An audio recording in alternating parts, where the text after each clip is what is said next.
Pow, pow, pow, pow, pow, pow, pow. Reload! What's going on? Oh, a bullet butt. Oh, shit. Hang on a second. Hang on. Wait. Hang on. Hold on. We gotta get that mag out. Now you put your drum in with that tool. Oh yeah, now you're ready. Get to the chopper! That's a good one. Barry, what's today's gripe about? California gun law. This gun is California legal, but you have to have a tool to take the mag in. Actually, it's not right now. This drum in it. You're not supposed to have a drum in it. Okay. That's okay. Well, we're in Georgia. We can do what we want. We just got the jacked up mag latch. Let's you have to have a tool to open. Let's see if we can get this drum out. Oh, great. That's Teamwork. wonderful. Teamwork. So when you have one of these in California, it's a crew served weapon. Thank you. That's now. right. Oh yeah. That's right. This is a California approved Sega shotgun, a 410 shotgun that you have to have a effing tool to remove the magazine. Barry, how draconian are California gun laws? Well, they're pretty bad. Reading this gun laws in California, I mean, it is pathetic what those poor folks have to live under out there.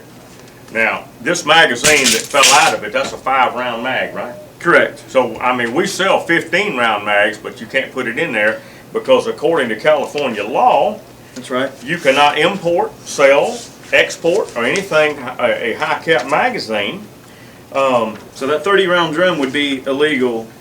Right. Even though you have to have the bullet button, it doesn't matter. You can't have a mag over 10 rounds. Here's what it says. It is illegal to import, sell, give, trade, or lend a magazine that holds more than 10 rounds of ammunition.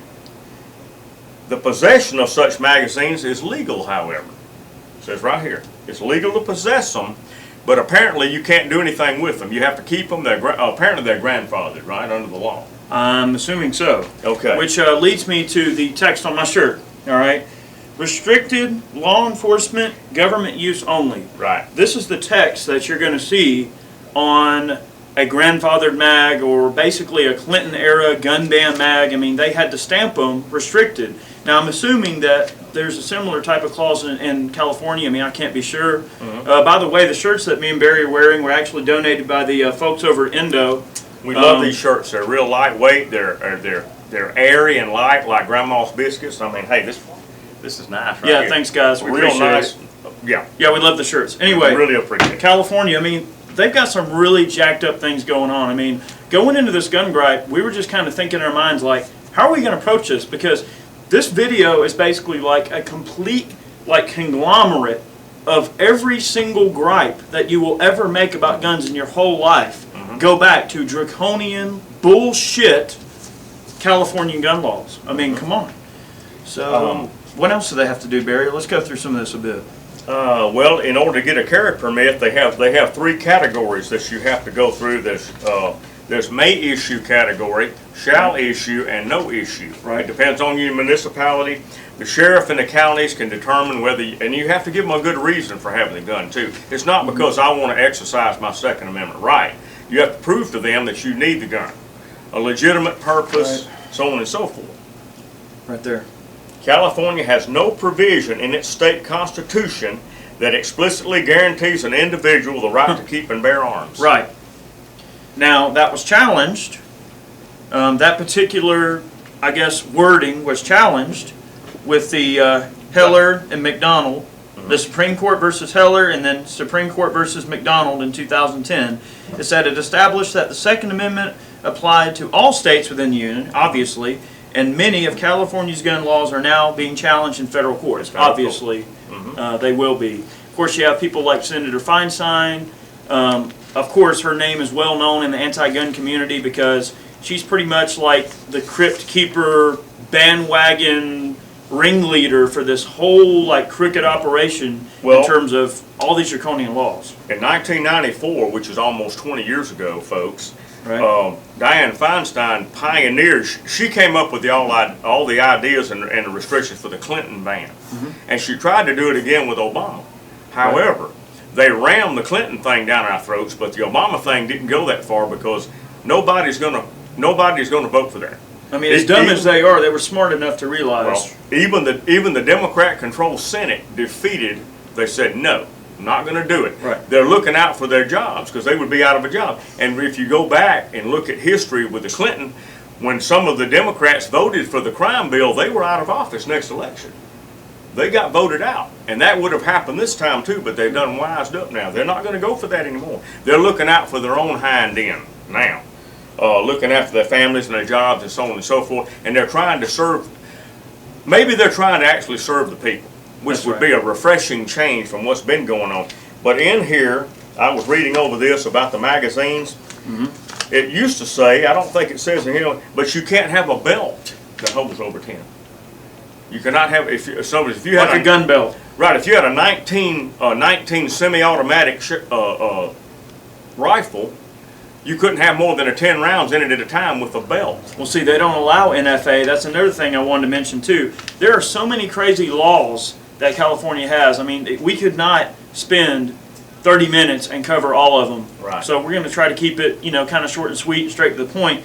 But when it comes to machine guns and things of that nature, they do not allow machine gun ownership to average people without very extensive licensing. So they actually have, Hollywood, Right. of course, all the movie industry, there's a lot of movie industry types in California.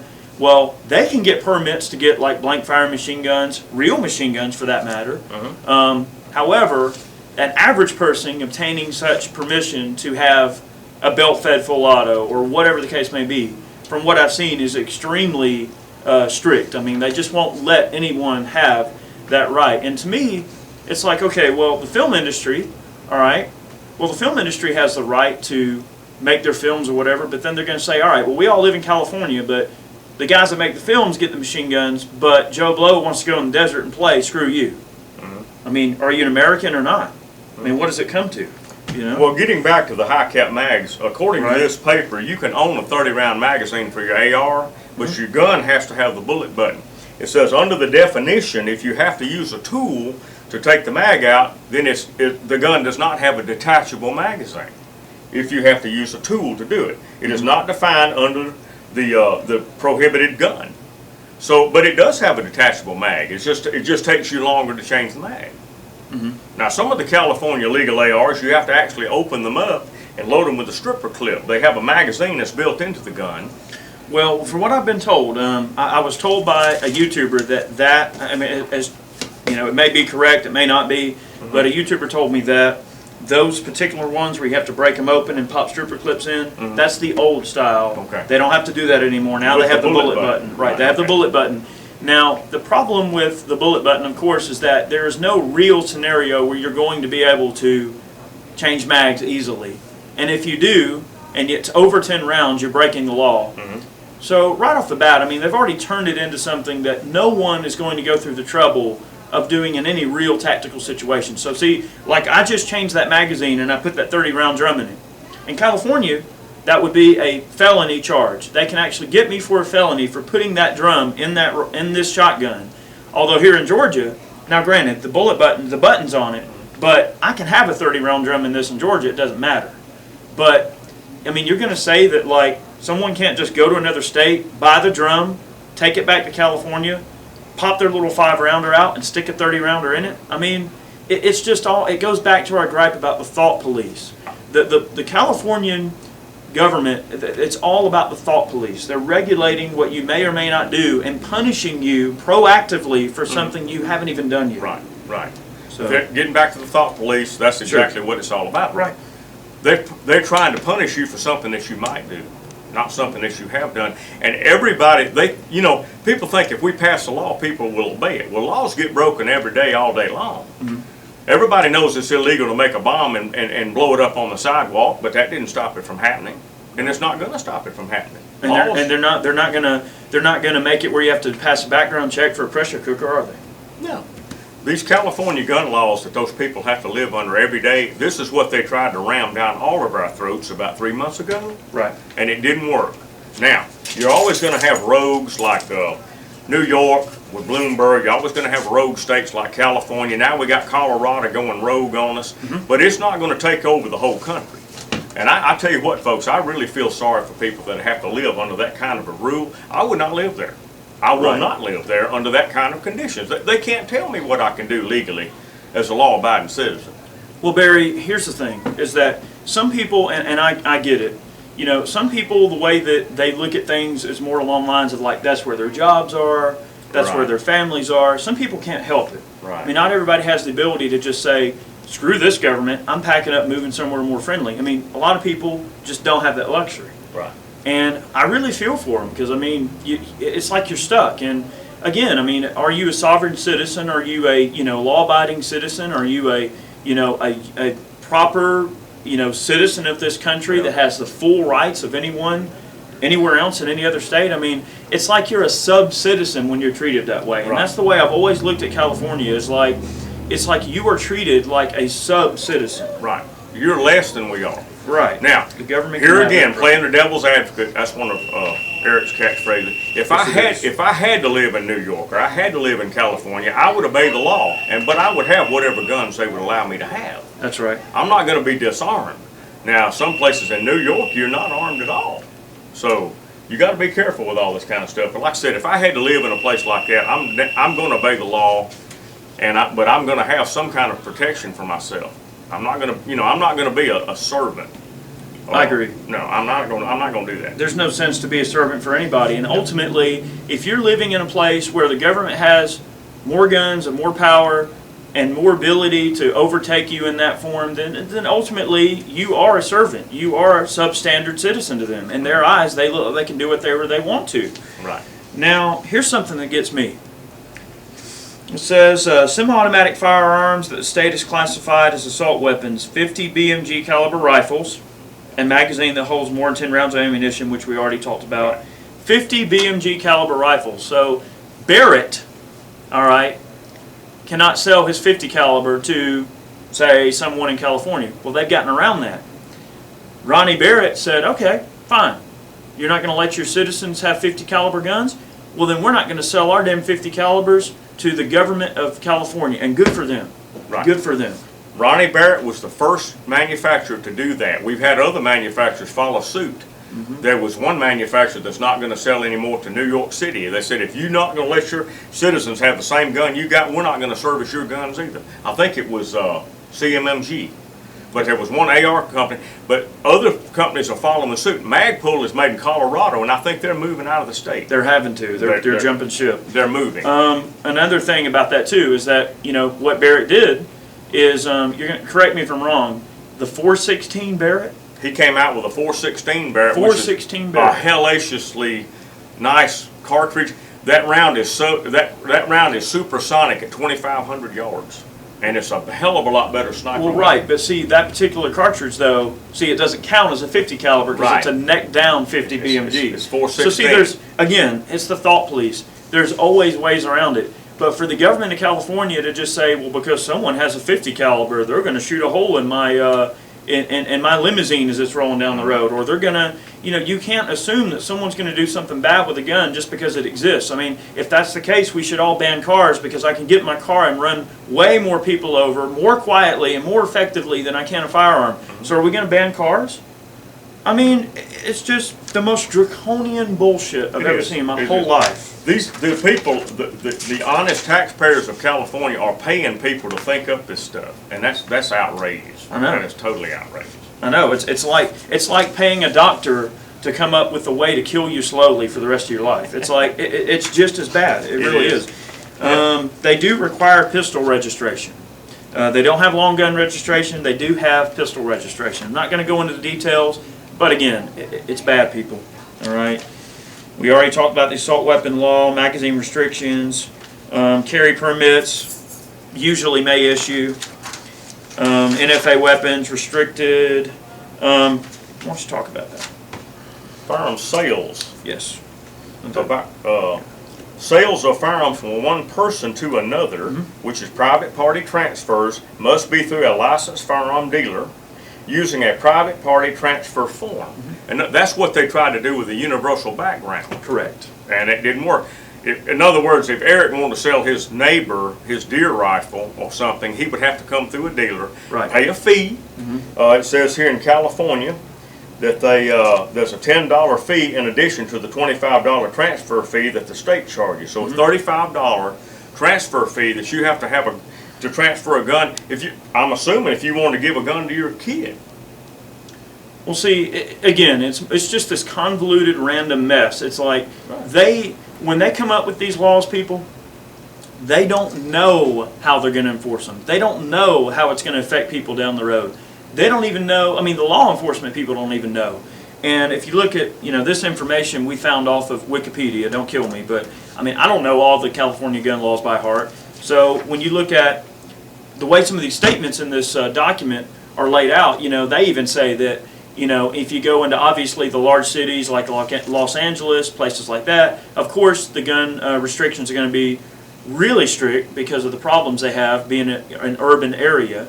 But then you get out in some of the more rural areas, then it's just like here. I mean, the gun laws may not be as strictly enforced or whatever, and the cops are a lot cooler and everybody knows each other. So again, no matter where you go, whether it's New York, whether it's Utah, Georgia, wherever in the United States, the cities are always going to have cops that are going to be a prick to you more than a cop, say, out in the middle of nowhere in the sticks. So it's the same way in California. They have rural areas where everyone's cool and it's laid back and it's not enforced. So Says here, California does not recognize any concealed carry permits issued by any other state or political subdivisions. Mm-hmm. It goes on to say, let's see, in some of the more restrictive cities and counties, licenses tend to be issued mainly to friends of the sheriff, celebrities, and campaign donors. Some of these departments are now being challenged in federal lawsuits under the Equal Protection Clause of the 14th Amendment. Right. So in some of these municipalities, it's favoritism. You give to It's a certain lot of campaign, and that's not right. I know. That's not Well, right. then that also goes back to, in the other gun gripe, where we're talking about NFA stuff, how a lot of these senators and upper end government officials are actually getting brand new machine guns to be put on the books for people to purchase to enhance their campaign funds, selling these machine guns on the open market as a new machine gun, new on the books, where technically it wasn't supposed to be able to do that. There's all kind of corruption at every level that occurs, and California's no different. Right. So, Well, anyway, we pretty well covered most of this stuff. We have. We give you a general idea of what Right. you're dealing with all this. But to use California as an example of what we need, all of us need to do is ludicrous. It's completely ludicrous. that's right. I mean, anyway. But anyway, all these gun laws are gun laws, and they're made by somebody sitting in a room. Most of them don't even know anything about a gun. Dianne Feinstein probably doesn't know 1% of I what guarantee you she she's got a carry permit. I guarantee you she carries her gun. I think she I has a carry guarantee you she has bodyguards Oh, yeah. and gated locks and security cameras. Right. I guarantee you she has all the safety she needs. Right. But she doesn't want the other citizens of California to have the same margin of safety and umbrella of safety that she lives under. Right. So, I mean, it's just, it's like this bureaucratic royalty. There's a wall between us and them. They have their world and we have our world, and we can live in our world and they can live in theirs. Right. But it don't work out. I mean, as long as they don't bother my world, I don't care what they do. Well, I do, because see, they live in a fantasy world. They live in a world where they go outside and they've got armed guards and they've got gated communities with security cameras and armored cars and escort everywhere they go. And the movie stars live that way too out there. So see, there's a lot of that going on. So, you can't let your guard down. You can't assume that just because they're not bothering you that you shouldn't pay attention to them, because we should. I mean, that part of the problem we're having is people have laid on the sidelines and not paid attention to this whole thing. We're giving y'all a lot of food for thought, and investigate this on your own. Look up California laws, look up New York laws, look up Colorado laws, and look up also sheriffs of municipalities that are against this thing. There's a lot of them in Georgia that are totally against any kind of restrictions on their citizens. And a sheriff has a lot more power than you think he does. Sheriff has almost ultimate power in his county. There are a lot of sheriff's departments that have stood up and they're trying to actually get a lot of these federal level laws revoked and pushed back, like the NFA Act and all of those sort of things. So there are a lot of sheriffs out there that are extremely pro-gun. They're pro-freedom. They're pro-armed citizenry. And if you seek those sheriffs out, you need to support them in every single way. Let them know that you have their back, that you're there for them, and that's what it's going to take. I mean, we have to really support those kind of people that are willing to make a stand and do the right thing. Well, anyway, y'all got food for thought, and we appreciate y'all tuning into the station here and the channel, and we are very, very grateful for everybody. We've had visitors in here all day from everywhere. Oh man, we've gotten swamped today. Everywhere. Oh, And yeah. I tell you what, man, it is heartwarming to hear from everybody calling us on the phone. We get 99.9% positive. If anybody says anything negative, they say, well, you know, y'all might want to change this or do a video on this, and that's fine. Sure. But I think we're doing like they say, y'all are doing a great job on this thing, and we enjoy doing the videos. And we get a lot of enjoyment out of it, and I hope y'all learn a lot from the videos, and just tune in again. Absolutely. And, We have a lot of awesome things coming up, guys. We appreciate you watching. More importantly, we appreciate your business and all the phone calls. You guys have a good day, and we'll catch you next week on this. y'all have a good evening now. All right, now. Bye-bye. All right, let me go load my mag in my 410. It's going to have to stay there.